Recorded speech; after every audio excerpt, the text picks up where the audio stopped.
Unaona sasa jinsi unavyofanya biashara yako Mama Chodo eh? Naona mkuu. Naona eh? Sasa mimi nataka ufanye mara 10 zaidi ya hivi unavyofanya.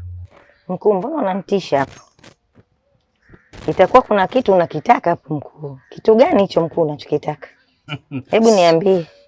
Uko sahihi. Ni kweli kuna kitu nataka.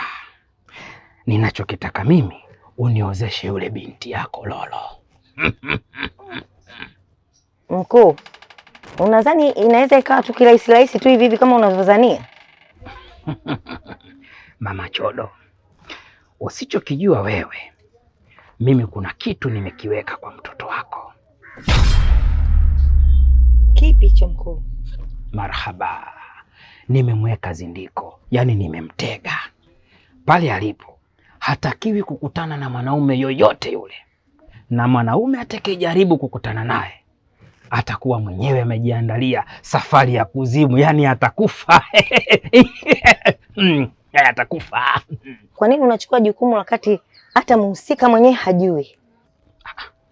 Nimeyafanya haya kwa sababu mimi namtaka yule binti yako uniozeshe mimi, na haya ninayokuambia ni kwa sababu nataka wewe uangalie namna ya kuwanusuru hawa vijana ambao wanamnyemelea mchumba wangu. Mchumba wangu. Haya mkuu, kitu gani kingine unataka nifanye mkuu? Cha umuhimu kinachotakiwa hapo ni wewe kukubali tu. Hayo mengine yanayofuata niachie mwenyewe Mama Chodo.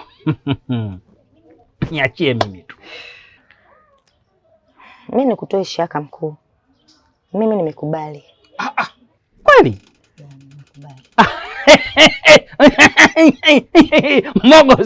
Mogoza. Sasa umenifurahisha Mama Chodo, na mimi acha nikufurahishe. Yaani utauza sana mwaka huu. Sana.